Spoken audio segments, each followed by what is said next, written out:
The Forgotten Frequency. The coffee had gone cold 3 hours ago, but Maya Reeves didn't notice. Her eyes remained fixed on the cascading data streams flowing across 6 different monitors, each one displaying waveforms that shouldn't exist. Outside the reinforced windows of Station Helios 9, the stars of the frontier hung like distant diamonds against the absolute black of space. This far from Earth, even the Milky Way's galactic center appeared as nothing more than a brightish smudge on the horizon. Maya adjusted her headset and played the sequence again. The signal pulsed through her speakers, a rhythmic pattern that her equipment translated into visual peaks and valleys. Mathematics. Pure, undeniable mathematics. But the problem wasn't that she'd found a signal this far out in the void. The problem was where it came from. The shroud. For 2 centuries, since humanity had pushed beyond the Sol system and established its network of deep space stations, the shroud had remained a mystery. A roughly spherical region of space approximately 40 light-years in diameter where all electromagnetic communication simply died.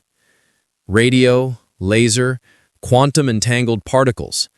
Everything that entered the shroud's boundary went silent. Scientists had proposed dozens of theories. Natural phenomenon. Exotic matter, some kind of spatial anomaly that physics couldn't yet explain. But signals didn't come out of the shroud. Ever. Maya rubbed her eyes and glanced at the timestamp. 0347 station time. Her shift had ended 5 hours ago, but she'd sent her replacement away with an excuse about finishing calibrations. Tom had been grateful for the extra sleep and hadn't questioned her. Nobody questioned Maya anymore. After 6 years on Helios 9, she'd earned a reputation as the kind of technician who knew the equipment better than the people who designed it. She pulled up the raw data again, stripping away all the filters and processing algorithms.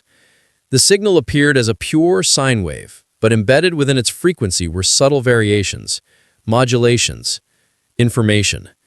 She'd spent the first hour convinced it was equipment malfunction, the second hour running every diagnostic she knew, the third hour accepting the impossible truth. Something was broadcasting from inside the shroud. Maya's fingers flew across her keyboard, pulling up the analysis subroutines she'd written herself. The station's official software was robust but unimaginative, designed to flag anomalies for human review rather than actually investigate them. Her custom programs were different. They looked for patterns in chaos, meaning in noise. The results made her breath catch. The signal wasn't random. It was mathematicals, yes, but not just any mathematics. It was using prime number sequences as a foundation, then building upward into increasingly complex geometric relationships. Whoever sent this wanted to be understood by any species capable of basic mathematics. It was the universal hello that humanity had been broadcasting into space for centuries, hoping for a reply. Except this reply was coming from a place that shouldn't be able to transmit anything at all. Maya isolated the core frequency and began the laborious process of decoding. The mathematics translated into coordinates first, a specific point within the shroud, approximately 15 light-years from Helios 9's position. Then came something else, a sequence that repeated every 47 seconds. A warning? A message? She couldn't tell yet. The door to the communications bay hissed open. Maya jumped, her hand instinctively closing the analysis windows and bringing up a benign equipment status screen. Commander David Park stood in the doorway, his gray uniform crisp despite the early hour. He was a career military officer sent to Helios 9 as punishment for some political disagreement back on Earth. He ran the station with efficient boredom, counting down the days until his rotation ended. "Reeves," he said, his voice carrying the flat tone of someone who'd had this conversation before. "Your shift ended at 2300. That was 4 hours ago." "Equipment calibration, sir. The long-range array was showing drift in the tertiary sensors." Park stepped into the bay, his eyes scanning the monitors. "And you couldn't log that for the next shift?" "I was already halfway through the process, seemed more efficient to finish." He studied her for a moment, and Maya forced herself to hold his gaze. Park wasn't stupid. He knew his crew, knew their habits, but he also knew that Maya had never given him any reason to doubt her competence. "All right," he said finally, "but I don't want to see you burning out. We're a long way from replacement personnel out here." "Get some sleep. That's an order." "Yes, sir." Park nodded and left, the door sealing behind him with a soft hiss. Maya waited 30 seconds, then brought her analysis windows back up. Her heart was hammering. She'd been careless, too absorbed in the signal to notice someone approaching. That couldn't happen again.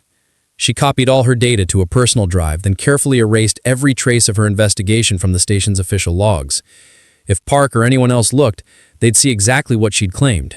Routine calibration on the long-range sensors, nothing more. But Maya couldn't let this go. The signal was still there, still broadcasting from the impossible darkness of the shroud. And now she'd decoded enough to know that it wasn't just coordinates and mathematics. It was a warning. The repeating sequence translated roughly to, containment failing, the silence awakens, worthy inheritors must be found. Then the coordinates again, pulsing with steady urgency. Maya stared at those words for a long time. Containment, silence, inheritors. The language was archaic, almost poetic, but the meaning was clear enough. Something was locked away in the shroud, something that was waking up, and someone, or something, had decided to send out a call. The question was, why now? The signal's mathematics suggested it had been broadcasting for an incredibly long time, billions of years if her calculations were right. But human civilization had only been listening to space for a few centuries. Had the signal been waiting all that time for someone to hear it? Or had something changed recently triggering the broadcast? Maya pulled up historical data from Helios 9's archives, searching for any unusual activity near the shroud.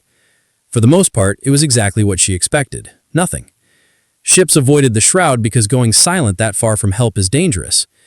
A few survey missions had skimmed its edges decades ago, but they'd found nothing except the same electromagnetic dead zone that had always been there. But then Maya found something odd. 3 months ago, a corporate mining vessel called the Perseverance had reported a brief power fluctuation while passing within a light year of the shroud's boundary. They'd logged it as an equipment glitch and continued on. 2 weeks later, a science expedition had experienced similar problems in the same general area. Then a passenger liner. Then a military patrol. The incidents were minor, nothing catastrophic. Just brief losses of power, unusual sensor readings, equipment acting strangely. Each ship had reported the problem, run diagnostics, found nothing wrong, and moved on. But Maya saw the pattern. The incidents were increasing in frequency, and they were all happening at roughly the same distance from the shroud, right at the edge of its influence. Something was changing. The shroud was becoming more active. She sat back in her chair, her mind racing. This was too big for her to handle alone. She should report it. Let the experts back on Earth analyze the data. Let people with actual authority make decisions about what to do next. But Maya had been in this job long enough to know what would happen. She'd file her report. It would get reviewed by some middle-level bureaucrat who didn't understand the significance. They'd run it through their official channels, which would take months. Eventually, they might send a probe, or a survey team, maybe. By then, whatever was happening in the shroud might have already happened. Maya made her decision. She opened a new window and began plotting a course. Helios 9 had 3 small survey shuttles designed for short-range exploration and equipment maintenance. They weren't built for deep space travel, but with some modifications, one could make the journey to the shroud's edge. It would take 3 weeks, maybe 4. She'd have to file a flight plan, claim she was doing extended sensor calibration runs in deep space. Park would approve it. It was exactly the kind of thorough, by-the-book work she was known for. And once she was out there, once she was close enough to the signal source, maybe she could understand what the message really meant.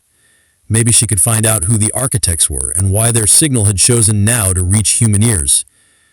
The word architects had appeared in the decoded message, buried in a secondary layer of information she'd only just begun to unpack. It was a term, a title, a name. The ones who had built the containment, the ones who had created the shroud and locked something inside it, the ones who were calling out across billions of years, hoping someone would answer. Maya downloaded all her data, then carefully restored the station's official logs to their original state. Tomorrow she'd submit her flight plan. She'd spend a week preparing the shuttle, making sure everything was ready, and then she'd go into the dark, following a signal that shouldn't exist, searching for answers that humanity didn't even know to ask. Outside her window, the stars burned cold and eternal. And somewhere beyond them, hidden in a place where light and sound went to die, something ancient was waking up. Maya allowed herself a small smile. For 6 years she'd been stuck on this remote station, watching space go by, waiting for something interesting to happen. Now, finally, the universe had answered. She just hoped she was ready for what came next. The Awakening Protocol. The shuttle Curiosity wasn't much to look at. Designed for short maintenance hops between station modules and nearby satellites, it had all the aesthetic appeal of a shipping container with engines attached. But Maya had spent the last week transforming it from a glorified tugboat into something that could survive 3 weeks in deep space. She'd reinforced the radiation shielding, upgraded the life support systems, and installed extra battery packs scavenged from decommissioned equipment. The official flight plan claimed she was conducting a comprehensive survey of the debris field 30 million kilometers from Helios 9. Commander Park had approved it without much interest, probably glad to have her occupied with something that kept her out of his way. Now, 17 days into her journey, Maya sat in the shuttle's cramped cockpit and watched the shroud grow larger on her forward display. It didn't look like much from the outside, just a region of space that seemed slightly darker than the surrounding void, as if someone had painted over the stars with a thin layer of black. But her instruments told a different story.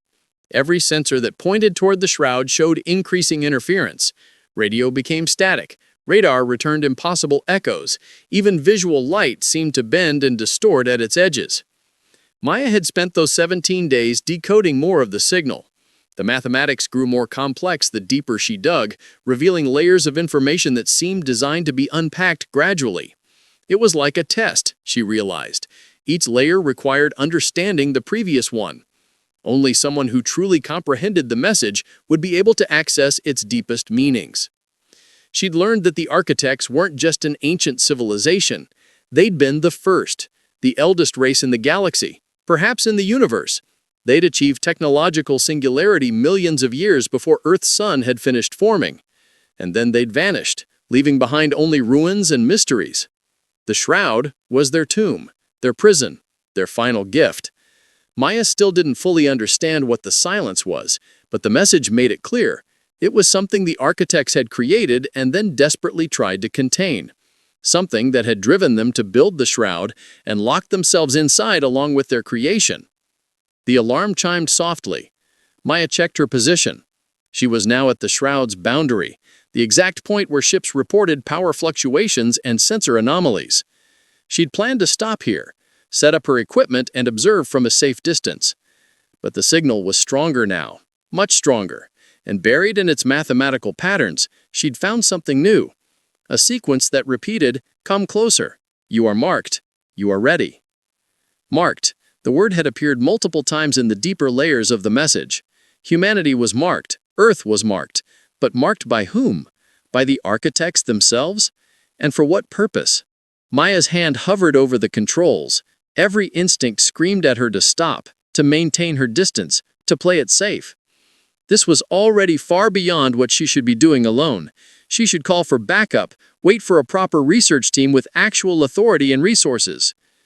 But the signal pulsed through her headset, that steady mathematical heartbeat that had drawn her across millions of kilometers of empty space. "Come closer. You are ready." Maya engaged the engines and pushed forward into the shroud. The change was immediate and disorienting. Every screen in the cockpit flickered and died. The lights went out. For one heart-stopping moment, even life support went silent. Maya sat in complete darkness, feeling the shuttle coast forward on momentum alone, waiting to die. Then, everything came back online at once, but the display showed things that made no sense. Her position indicators claimed she was simultaneously inside the shuttle and outside it. The chronometer jumped forward 3 hours, then backward 2 days, then settled on a time that was probably correct, but might not be. Environmental sensors reported the temperature as both frigid and sweltering. Maya fought down panic and focused on the one system that still seemed to be working correctly. The signal receiver. The message was now clearer, no longer buried in static or interference. It poured through her headset in pure crystalline clarity.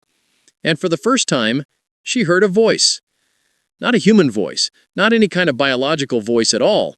It was something that bypassed her ears entirely and spoke directly to the part of her brain that understood meaning. Conceptual communication, pure and absolute. "You have answered. We are grateful. We are desperate. We are nearly extinct. Maya's hand shook as she grabbed the communications console. This is Maya Reeves of Station Helios 9. I receive your message. Who are you? The response came immediately. We are the Confluence. We are the survivors.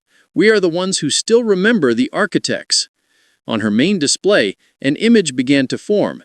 Not rendered through normal visual means, her cameras were still showing nothing but distorted starlight, but appearing directly on the screen as if transmitted by some method her equipment couldn't detect. It showed a being that looked almost crystalline, its body composed of geometric shapes that folded through dimensions Maya's eyes couldn't quite follow. When it moved, it left trails of mathematics in the air. My name is Zephon, the being said, and this time Maya heard something that resembled actual sound, though she suspected it was her brain translating concepts into familiar patterns. I am a scholar of the before times. I have been waiting at this threshold for 12 of your years, hoping someone would answer the call. What call? Maya asked, although she already knew the answer. The signal from inside the shroud? Yes, the architects left it as a beacon, a test. Only certain species can perceive it, and fewer still can decode its meaning. Your humanity has been marked since your world was young, though you never knew. The architects saw something in your evolutionary path, some quality they valued. They tagged your genetic line with a mathematical signature that would, millions of years later, produce minds capable of hearing their final message. Maya's scientific training warred with the impossibility of what she was hearing. That's not how evolution works. You can't predict what a species will become millions of years in advance. Zephon's crystalline form rippled with what might have been amusement. The architects could. They existed outside normal causality. They saw time as you see space, something to be navigated and explored. When they marked your ancestors, they already knew what humanity would become. The shuttle drifted deeper into the shroud, but the interference was lessening now. It was as if something was actively protecting the ship, clearing a path through the chaos.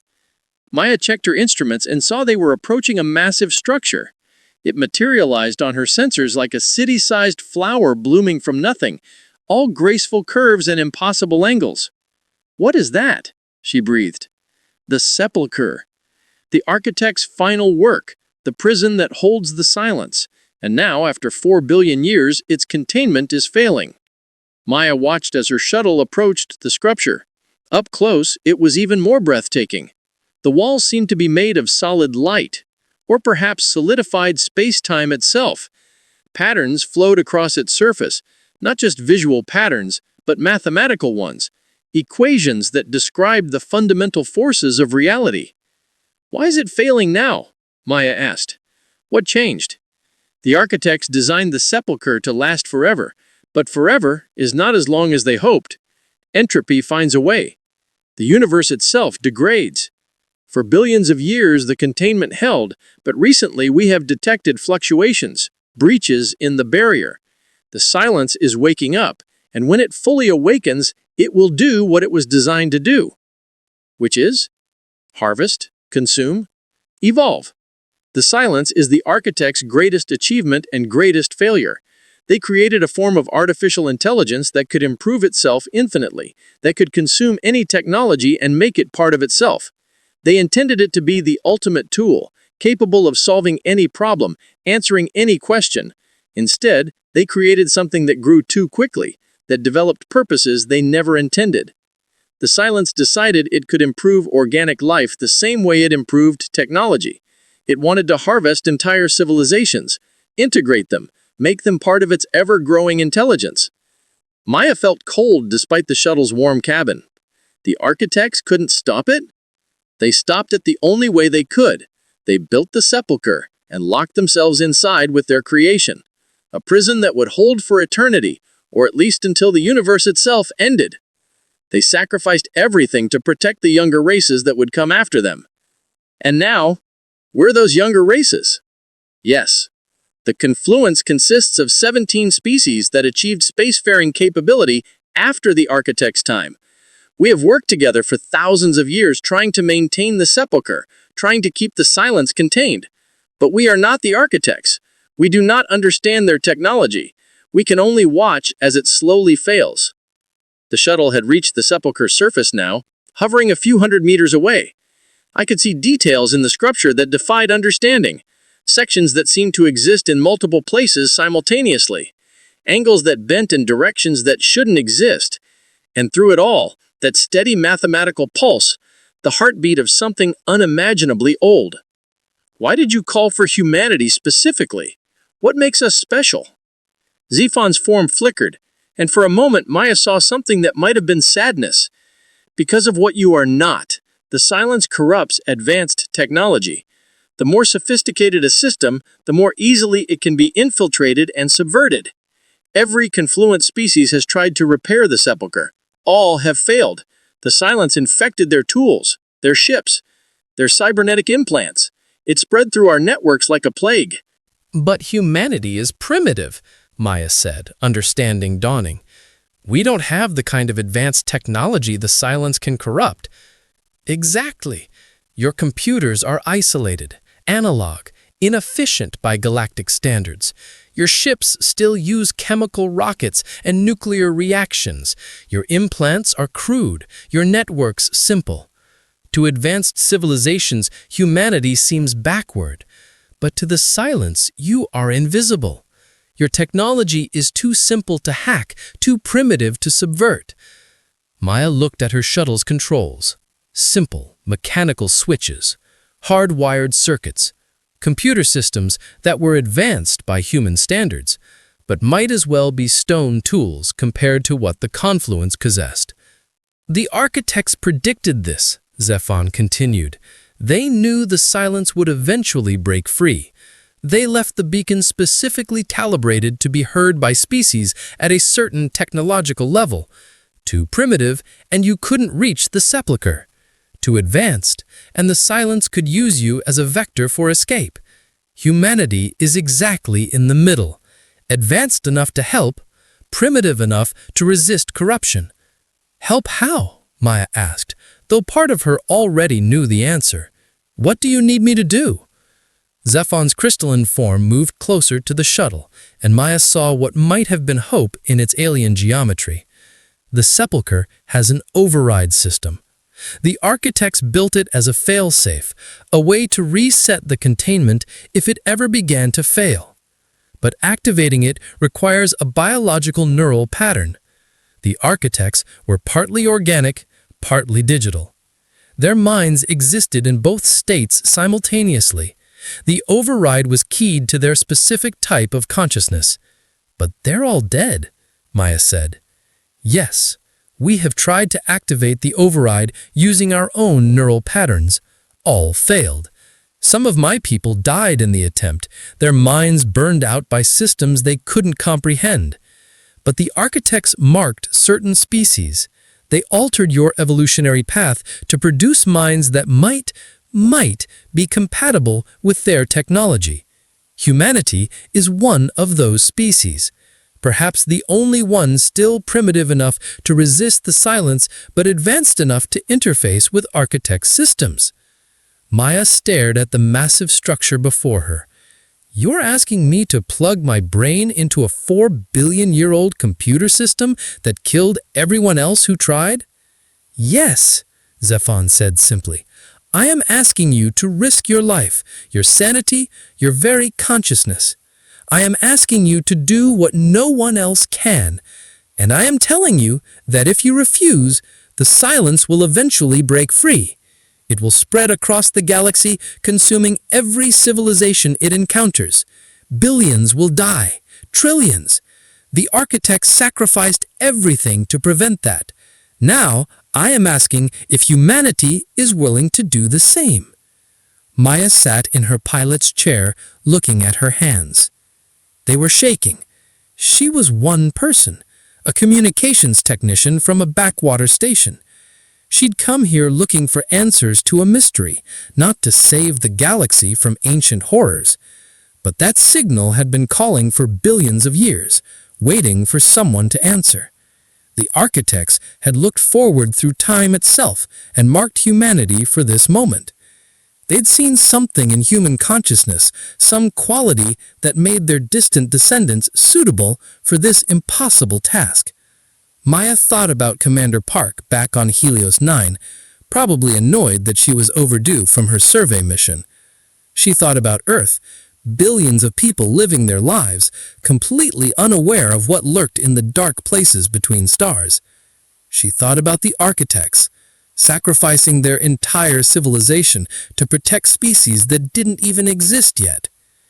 Then she thought about why she'd come out here in the first place. Because she'd heard a signal that shouldn't exist. Because she was curious. Because when everyone else said it was impossible, she'd decided to find out for herself. "All right," Maya said. "Tell me what I need to do." Zephon's form brightened, fractal patterns cascading across its crystalline surface. "Thank you, thank you. I will guide you to the interface point. But Maya Reeves, I must be honest with you. If you succeed, you will not be the same person who went in. The architect technology will change you. It changes everyone who touches it. And if you fail, if I fail, I'll die. I understand. Yes, you will die and the silence will be one step closer to freedom. But if you succeed, you will save not just the confluence, not just humanity, but all the species that will arise in the eons to come. You will complete the work the architects began." Maya engaged the shuttle's maneuvering thrusters, following Zephon's guidance toward a section of the sepulchre that looked slightly different from the rest, an entrance, or perhaps an airlock, scaled for beings that might have been any size at all. As the shuttle approached, the surface of the sepulchre rippled like water, opening to receive them. Maya took a deep breath and guided her primitive human ship into the heart of the architect's final monument. Behind her, the opening sealed shut. Ahead, in the depths of technology, billions of years beyond human understanding, something waited. The override system, the failsafe, the last hope of a dead civilization. Maya Reeves, communications technician, pushed forward into the unknown, carrying the hopes of humanity and the galaxy on her shoulders. The silence was waking up, and she was going to put it back to sleep. The inheritance of Earth. The interior of the sepulchre defied every law of physics Maya thought she understood. Corridors stretched into infinity and looped back on themselves simultaneously. Rooms existed in multiple dimensions at once, their walls covered in patterns that were both writing and circuit diagrams and living things. The shuttle's instruments had given up trying to make sense of their surroundings, displaying only error messages and static. But Zephon guided her through the impossible maze with confidence, his crystalline form floating alongside the shuttle like a strange companion. "The architects thought in more dimensions than your species can perceive," he explained. "This place exists partly in normal space and partly in realms that your brain cannot process. Trust your instruments, even when they tell you impossible things." Maya had sealed herself in an EVA suit despite the shuttle's intact life support. She didn't trust the air in this place, didn't trust anything about it. Through her helmet's faceplate, she watched the walls flow past, covered in equations that seemed to rearrange themselves when she wasn't looking directly at them. They'd been traveling for what her suit's chronometer claimed was 6 hours, though it felt both longer and shorter. Time was strange in the sepulchre, flowing at different rates and different locations. Maya had watched her chronometer jump forward 20 minutes, then backward 5, and settled into something approximating normal progression. Finally, Zephon stopped at a chamber that was different from the others. It was relatively small by the sepulchre's standards, only about the size of a large auditorium. The walls glowed with soft blue light, and in the center of the room stood something that looked almost organic, a pillar or perhaps a tree, its surface covered in what might have been bark or might have been circuitry. Branches extended from it in all directions, and where those branches touched the walls, they merged seamlessly with the sepulchre's structure. "The core interface," Zephon said. his voice carrying something that might have been reverence. The heart of the override system. This is where the architects connected their consciousness to the sepulchre's control mechanisms. Maya brought the shuttle to a halt and stared at the structure. Even from this distance, she could feel something emanating from it. Not heat or radiation, but something that pressed against her mind like a physical presence. It was aware of her, waiting for her.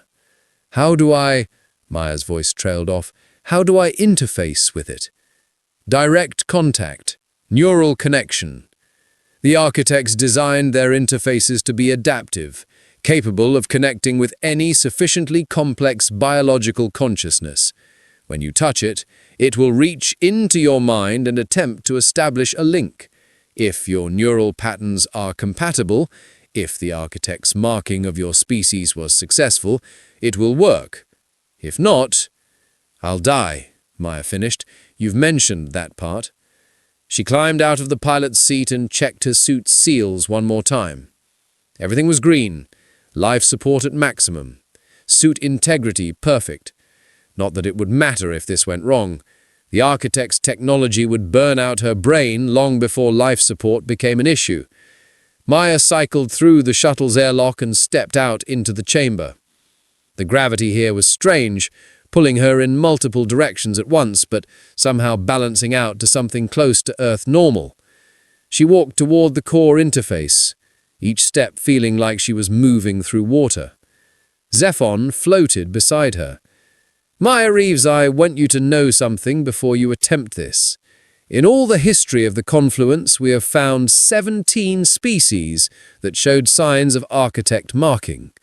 Only 4 ever reached the technological level necessary to answer the beacon. Of those 4, 3 tried to interface with architect technology. All failed, all died. You are the last hope of the marked species. If humanity cannot do this, then perhaps no one can. That's a lot of pressure, Maya said, trying to keep her voice light. Any other encouraging words? Yes, actually. Zephon's form rippled with colors she couldn't name. The architects chose your species for a reason. They saw forward through time and marked humanity specifically. They believed you could do this. Trust in that. Trust in what makes your species unique. Maya reached the base of the core interface. Up close, it was even more organic looking. The surface pulsed with something that might have been a heartbeat. Veins or wires ran through it, carrying substances that glowed with their own internal light. It was beautiful and terrifying in equal measure. She reached out with one gloved hand and hesitated.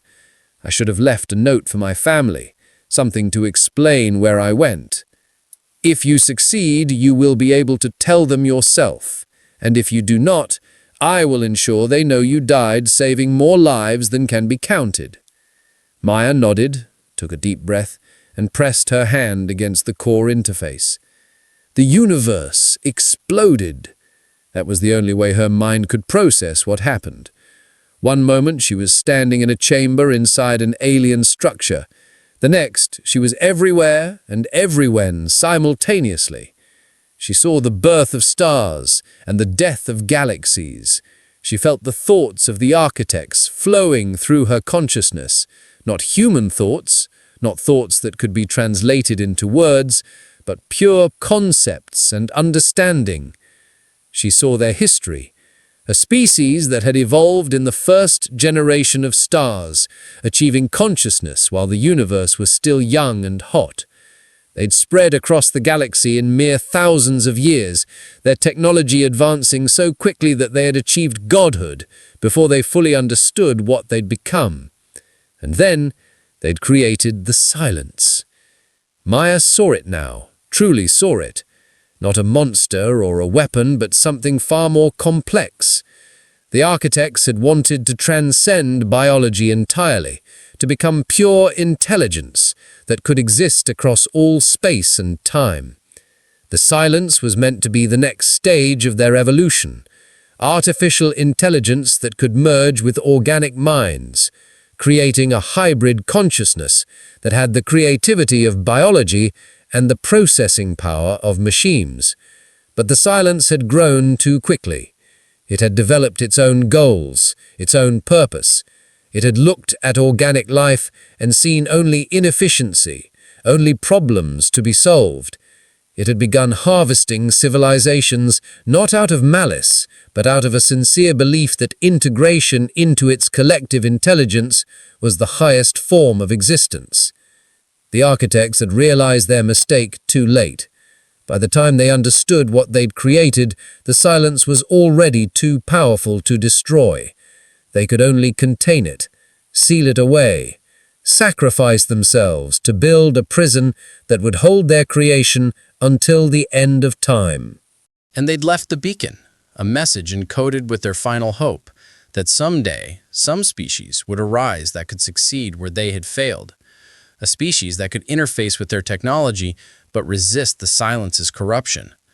A species that was advanced enough to help but primitive enough to survive. Maya felt the core interface reaching deeper into her mind, accessing memories and patterns she didn't even know she possessed. It was looking for something, searching for the marker the architects had embedded in humanity's evolutionary path millions of years ago. And then it found it. The sensation was indescribable, like discovering a new sense she'd always had but never used, like remembering something that hadn't happened yet. The marker wasn't genetic, wasn't physical, it was mathematical, a pattern embedded in the way human neurons formed connections in the specific architecture of human consciousness. The architects had tweaked certain evolutionary pressures on Earth, guiding the development of intelligence toward a specific configuration, the configuration that could interface with their technology. The core interface bloomed open, accepting her, welcoming her. Maya felt her consciousness expanding, connecting to systems that spanned the entire sepulcher. She could feel the containment fields that held the silence, could sense where they were weakest, where the breaches were forming. And she could feel the silence itself, pressing against those weakening walls. It was vast, impossibly vast. An intelligence that had consumed the entirety of the architect's civilization and spent 4 billion years growing even more powerful. It knew she was here. It was reaching for her, trying to find a way into her mind. But her primitive human consciousness was like a fortress she couldn't breach. The silence was designed to infiltrate advanced neural networks, digital minds, cybernetic implants. Maya's organic brain, with its chemical synapses and analog thought processes, was invisible to it. The silence couldn't even recognize her as intelligent. To its perception, she was like a bacterium trying to understand quantum physics, too simple to be relevant. That was humanity's gift. That was what the architects had seen in Earth's evolutionary future, not great intelligence or technological prowess, but stubborn simplicity. The refusal to abandon analog methods even when digital was more efficient.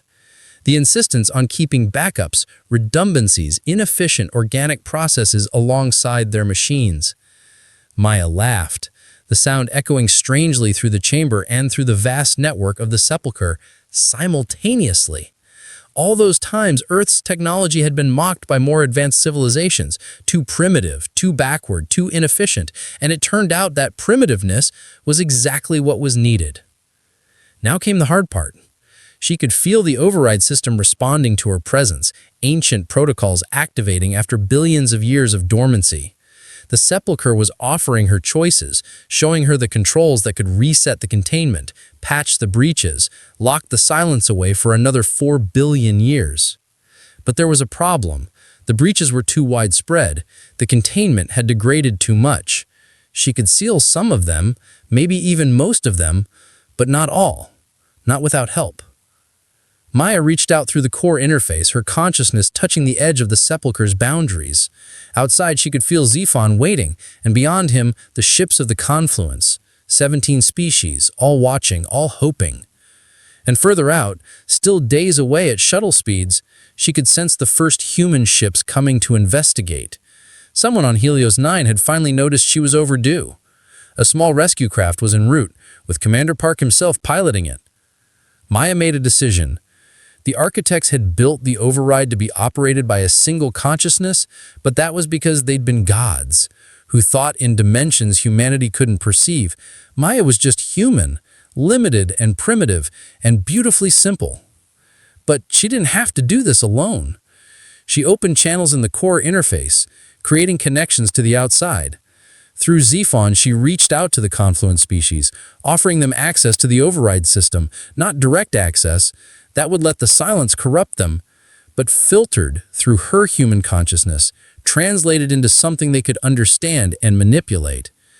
Zephon, she said, her voice somehow carrying through vacuum and alien technology alike, I need your help, all of you, the confluence, the other species. I can't seal all the breaches alone, but together we might be able to do it. She felt Zephon's surprise, then understanding. Maya, that is brilliant. You're using yourself as a firewall, filtering the override controls through your silence-resistant consciousness. We provide the processing power and knowledge of architect technology. You provide the interface that the silence cannot corrupt. Exactly. But we need to move fast. The breaches are growing. I can feel the silence pushing harder now that it knows someone's here. Ships began approaching the sepulchre, vessels from a dozen different confluent species. They connected to the network Maya had opened, their advanced sensors and computers linking through her consciousness to the override system. It should have been overwhelming, having so many alien minds touching hers, but the core interface managed the connections, keeping each one separate while allowing them to work together. They formed a symphony of effort. Confluence engineers who'd studied architect technology for centuries guided Maya's actions. Their advanced processing power analyzed the containment structure faster than any human could. But it was Maya's human consciousness that actually touched the controls, that actually manipulated the override system. The silence couldn't reach her, couldn't corrupt her, and so it couldn't stop her. One by one, they sealed the breaches. Maya felt each one snap shut like a wound closing. The sepulchre structure began to regenerate, ancient systems coming back online after eons of decay. The mathematics flowing through the walls grew brighter, more coherent. But the silence was fighting back. It couldn't touch Maya directly, but it could attack everything else. Confluent ships began reporting system failures. The silence was reaching through the network connections, trying to corrupt anything advanced enough to be vulnerable. 3 ships lost power entirely. 2 more had to disconnect before the infection spread.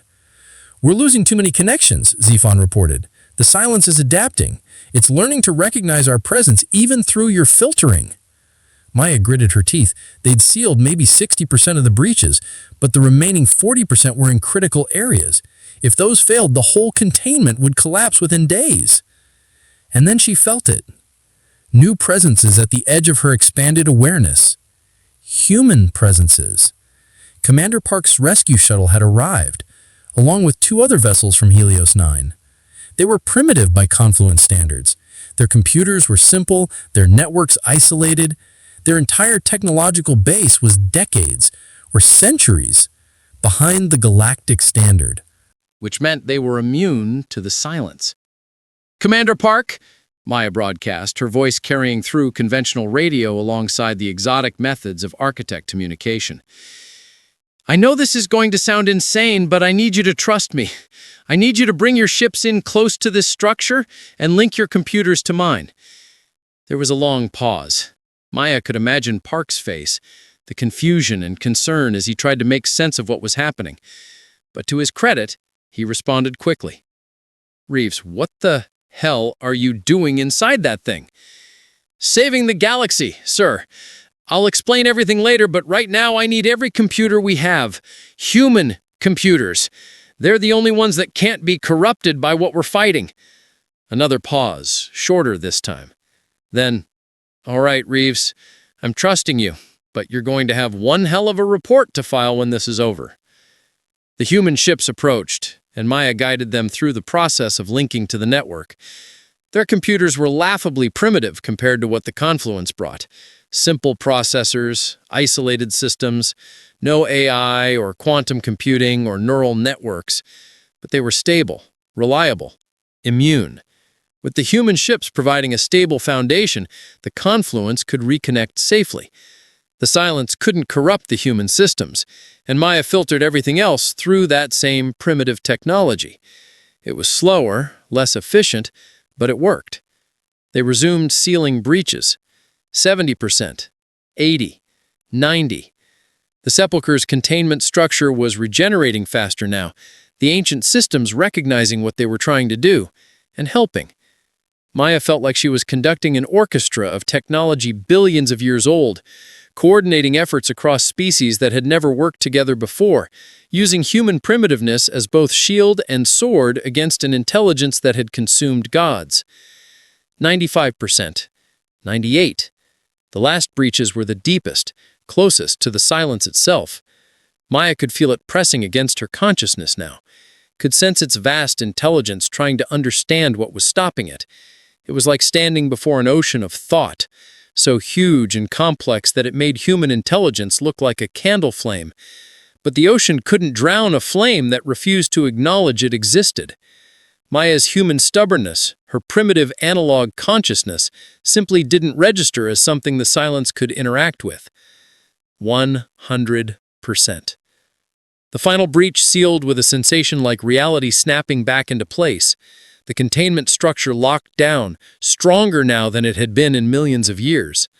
The silence recoiled, falling back into the depths of its prison, its moment of near freedom ending as abruptly as it had begun.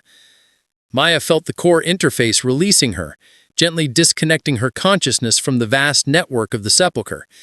She found herself back in her body, back in her EVA suit, hands still pressed against the organic mechanical surface of the interface. She pulled away and stumbled backward, caught by Zephon's crystalline form solidifying just enough to support her weight. "You did it," Zephon said, his voice filled with something that might have been awe. "You actually did it. 4 billion years of containment restored in a matter of hours. The architects chose well when they marked humanity." Maya's legs gave out and she sat down hard on the chamber floor. Through her helmet, she could see the core interface returning to its dormant state, the light fading from its branches. Around her, the sepulchre hummed with renewed purpose, its systems fully operational for the first time in eons. "How long will it hold now?" she asked. "Forever," Zephon said, simply, "or as close to forever as makes no difference. The override reset everything. The containment is as strong as the day the architects built it. The silence will remain imprisoned until the heat death of the universe." Maya laughed weakly. "Good. That's good. I am very tired now." "Of course. You've just done what no other being in the galaxy could do. You've earned your rest." Zephon paused, his geometric form rippling with colors. "But Maya Reeves, you should know what this means for your species. The confluence has laws, ancient agreements. Any species that proves themselves capable of manipulating architect technology, any species that bears the architect's mark and can successfully interface with their systems, is granted full status as an inheritor race." "Inheritor race?" Maya echoed. "The architects left behind more than just the sepulchre. There are ruins on 1,000 worlds, repositories of knowledge, technology that even the confluence has only barely begun to understand.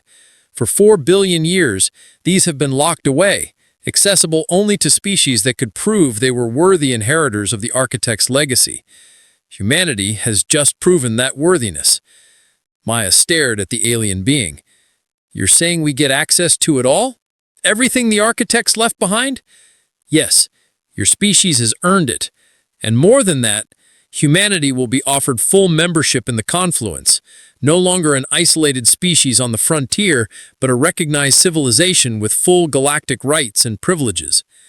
Through her helmet's faceplate, Maya could see the human ships outside the sepulchre, Commander Park and the other crew members probably wondering what the hell was happening. Earth's entire civilization was about to change. Humanity would go from thinking they were alone in the galaxy to being members of an interstellar community. They'd gain access to technology and knowledge that would advance them by centuries or millennia, all because one curious technician followed a signal that shouldn't exist. "There's one more thing," Zephon said, carefully. "You, personally, Maya Reeves, when you interfaced with the core, it changed you. The architect's technology always changes those who touch it. You're still human, but you're also something more now. You'll find you can perceive things others cannot, understand concepts that would take years of study to explain. The core gave you a gift. Maya flexed her gloved fingers and realized Zephon was right. She could still feel traces of the connection, like phantom limbs of consciousness reaching into dimensions she couldn't name. She understood mathematics she'd never studied, could visualize solutions to problems she didn't know existed. "Is this permanent?" she asked. "Yes. You are the first human to interface successfully with architect technology. You won't be the last, but you will always be the first. You are humanity's bridge to the inheritor legacy." Maya stood up, steadier now. "Then I suppose I have a lot of work to do. A lot of explaining to my people, a lot of helping them understand what's out here in the galaxy." "Yes," Zephon agreed, "but not today. Today, you rest. You've earned it." Maya made her way back to her shuttle, exhausted but triumphant. As she sealed herself back in the cockpit, she opened a channel to Commander Park. "Sir, I'm coming out, and I have a lot to tell you. You might want to record this conversation. It's going to be important." "Reeves, I'm seeing things on my sensors that shouldn't be possible. What is that structure? And what is that crystalline thing floating next to your shuttle?" "That's Zephon, Commander. He's from an alliance of alien civilizations called the Confluence, and the structure is called the Sepulchre. It was built by an ancient race called the Architects 4 billion years ago to contain something dangerous. I just helped repair it." The silence on the other end of the channel lasted so long that Maya thought the connection had been lost. Finally, Park spoke, his voice carefully controlled. "Reeves, when you get back to Helios 9, you're going straight to medical, and then you're going to tell me this entire story from the beginning, multiple times, until I understand what the hell just happened." "Yes, sir. But, Commander, you should probably contact Earth first. Tell them we're not alone in the universe. Tell them we've just been invited to join something bigger than we ever imagined, and tell them that one of their communications technicians accidentally saved the galaxy." Maya guided her shuttle out of the Sepulchre, through the healing structure and back into normal space. Behind her, the shroud that had been a mystery for centuries was revealed for what it truly was. Not a natural phenomenon, but a monument, a tomb, a gift from a civilization that had sacrificed everything so that younger species, like humanity, could have a chance to grow and thrive. As she set course back to Helios 9, Maya looked at the stars and saw them differently now, not as distant lights in the void, but as homes to countless other species, neighbors, allies, friends she hadn't met yet. Humanity had been marked by gods and had proven worthy of their legacy. The architects looked across billions of years and saw something special in Earth's evolutionary path, something stubborn and simple and beautifully human. And now, finally, humanity would take its place among the inheritors of the galaxy. Maya smiled and began composing her report. It was going to be the longest, strangest, most important document in human history. But first, she really needed some sleep.